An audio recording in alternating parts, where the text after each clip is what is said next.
There was such bravery in the past, Geronda. Once you told us something about your grandmother. My grandmother was a very brave woman. She always carried a scimitar with her for security. You see, she was a widow with two children. How could she make ends meet with the Turks? Those were difficult years. Everyone was afraid of her. She was a true Palikari. Once a thief went to steal from the vineyard near the cemetery to frighten the people. The thief wore a white shirt which covered his entire body. He entered the cemetery and wandered around the graves. Right there my grandmother happened to pass by the cemetery. As soon as he saw her, the thief laid down and pretended to be dead, hoping to frighten her but taking him to be some vampire. But she came up to him and told him, "If you were a good man, the earth would have consumed your body." She then turned the scimitar on its blunt side and started beating the thief. She beat him very severely. She didn't even know who he was. Later in town she heard about someone who had been somehow severely beaten, and that's how she found out who he was. Brave people are rare in our times.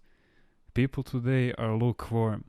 That's why if, God forbid, a war breaks out, some will die out of fear. Others will fall on the street from some minor hardship because they are so used to comforts. In the past, people were so brave. In the monastery of the Flavians in Asia Minor, the Turks had captured a man and slaughtered him. Then they told his wife, "Either deny Christ or we will kill your children too." And she replied, "My husband is now with Christ, and my children I entrust to Christ, and I will not renounce Christ." What bravery! If Christ is not in us, how can there be such bravery? Today, people without Christ are building their homes on ruble. In those years, the mothers and the children were brave and courageous souls.